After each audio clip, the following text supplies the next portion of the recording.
Anybody can do the they want to do when they feel like doing it.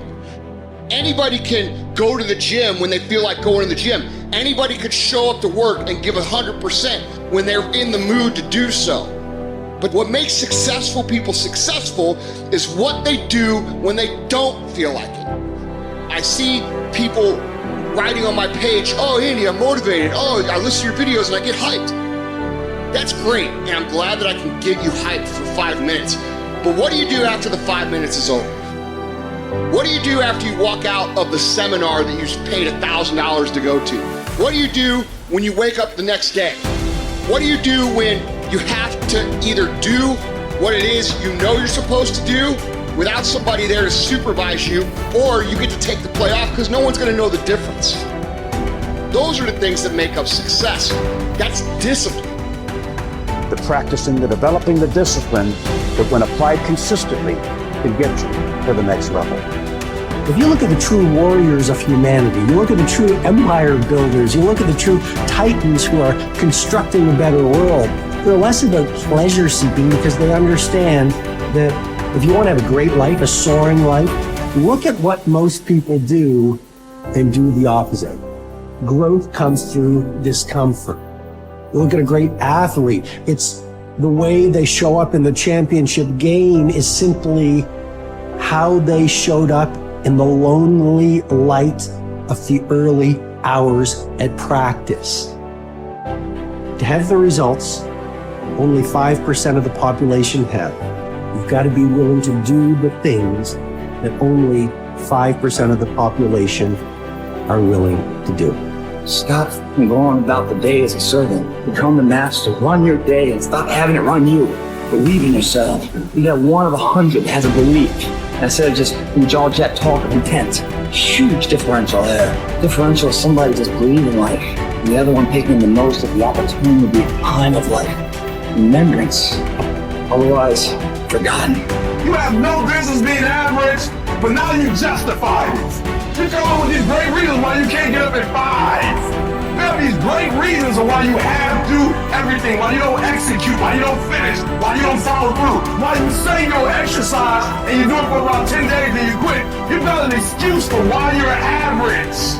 I guarantee you, if you were humble enough, if you were hungry enough, if you really wanted what you said, you'd sit down and you'd study what you do and you'd say, I can do this better.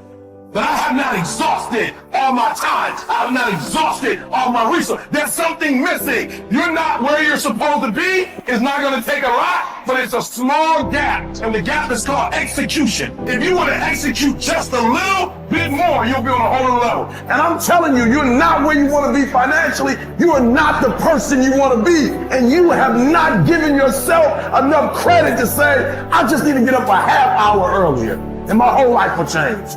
I just need to get up 1 hour earlier. I just need to work 1 hour longer. Doing things that matter take time. Doing things that are great take time. Doing things that are going to get you paid take time. And you can't get around it. You can't outwork time. You can't change it. You can't do anything about it. It's just going to take time. And if you can understand aggressive patience, you can put it into play in your life, you can not only achieve everything you want to achieve, but you can do so with a sense of calm, with a sense of confidence, with a sense of certainty that your life is going to turn out the way that you want it to. It takes faith. You have to trust that things are going to happen. At the end of the day, if you go to bed at night and sleep good knowing you gave every day your all, you can feel good that things are going to happen. If you can understand that it is going to take a long time, and during that time, you are going to have to do absolutely everything you can, you cannot be anything else but successful.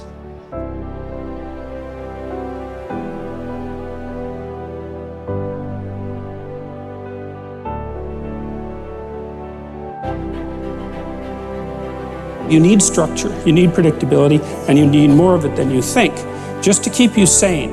Now, if you're lucky, and maybe a bit odd, you can deviate 5% from the norm, or 10% from the norm, or something like that, carefully and cautiously, as long as the rest of you is all well ordered in a normative manner.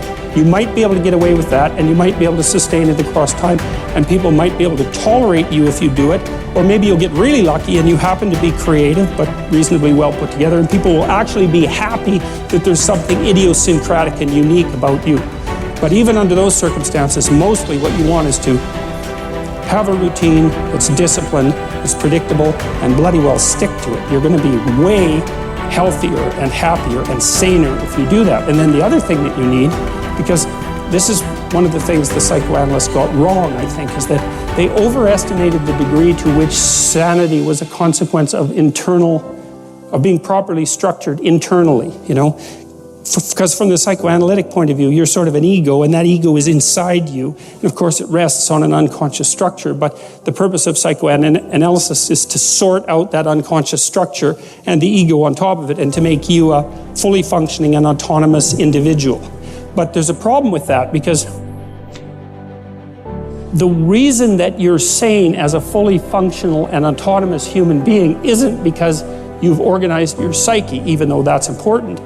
The reason that you're sane if you have a well-organized unconscious and ego is because other people can tolerate having you around for reasonably extensive periods of time and will cuff you across the back of the head every time you do something so stupid that people will dislike you permanently if you continue. And so what people are doing to each other all the time, just non-stop, is broadcasting sanity signals back and forth, right? It's like you smile at people if they're not only behaving properly, but behaving in a way that you would like to see them continue to behave. You frown at them if they're not, you ignore them if they're not, you shun them, you roll your eyes at them, you manifest a disgust face, you don't listen to them, you interrupt them, you won't cooperate with them, you won't compete with them. It's like you're blasting signals at other people about how to regulate their behavior so frequently, well, it just makes up all of your social interaction.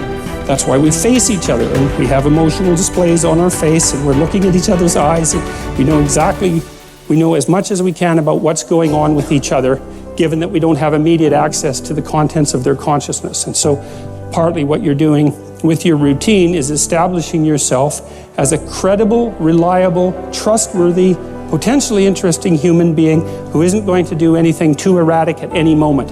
And everyone else is around there tapping you into shape, making sure that that's exactly what you are.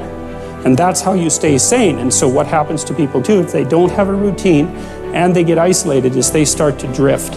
And they drift badly because the world is too complicated for you to keep it organized all by yourself. You just cannot do it. So we outsource the problem of sanity.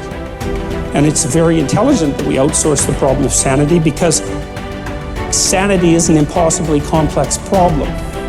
And so the way that we manage the incredibly complex problem is we have a very large number of brains working simultaneously on the problem all the time.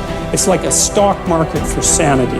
And it's partly, and I use that definition with purpose, because the stock market does the same kind of impossible thing, right? Because it tries to price things, which is impossible.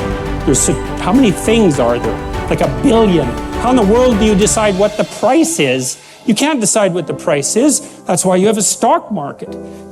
Well, in a free market, I mean for consumer goods, is everyone's voting on what the price of everything is all the time. And that's the way we figured out, because it's technically impossible. Understand. Your mind is weaker than your emotions, but you become aware of this weakness only in moments of adversity. Precisely the time when you need strength. What best equips you to cope with the heat of battle is neither more knowledge nor more intellect. What makes your mind stronger and more able to control your emotions is internal discipline and toughness. No one can teach you this skill. You cannot learn it by reading about it. Like any discipline, it can come only through practice, experience, even a little suffering. An active life serves the purpose of giving man the opportunity to realize values in creative work, while a passive life of enjoyment affords him the opportunity to obtain fulfillment in experiencing beauty, art, or nature. But there is also purpose in that life which is almost barren of both creation and enjoyment, and which admits of but one possibility of high moral behavior, namely in man's attitude to his existence, an existence restricted by external forces. A creative life and a life of enjoyment are banned to him. But not only creativeness and enjoyment are meaningful. If there is a meaning in life at all, then there must be a meaning in suffering. Suffering is an ineradicable part of life, even as fate and death. Without suffering and death, human life cannot be complete. As his mind becomes purer and his emotions come under control, his thoughts become clearer and his instincts truer. As he learns to live more and more in harmony with his higher self, his body's natural intuition becomes active of itself. The result is that false desires and unnatural instincts, which have been imposed upon it by others or by himself, will become weaker and fall away entirely in time. This may happen without any attempt to undergo an elaborate system of self-discipline on his part. Yet it will affect his way of living, his diet, his habits. False cravings, like the craving for smoking tobacco, will vanish of their own accord. False appetites, like the appetite for alcoholic liquor or flesh food, will likewise vanish. But the more deep-seated the desire, the longer it will take to uproot it, except in the case of some who will hear and answer a heroic call for an abrupt change. Persistence and variety.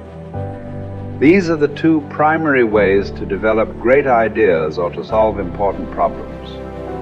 Keep leaning your head against a topic for a long time. Certainly for weeks, possibly for years. And along the way, try many lines of attack. Continue to generate options, explore paths, and propose silly ideas. Copy and paste concepts from widely different disciplines and see if it gets you anywhere. All the while, continue to refine the best solution you've found thus far. What looks like genius may simply be the byproduct of persistence and variety. The tendency to avoid challenges is so omnipresent in human beings that it can properly be considered a characteristic of human nature. But calling it natural does not mean it is essential or beneficial or unchangeable behavior. It is also natural to defecate in our pants and never brush our teeth. Yet we teach ourselves to do the unnatural until the unnatural becomes itself second nature. Indeed, all self-discipline might be defined as teaching ourselves to do the unnatural. Another characteristic of human nature, perhaps the one that makes us most human, is our capacity to do the unnatural, to transcend and hence transform our own nature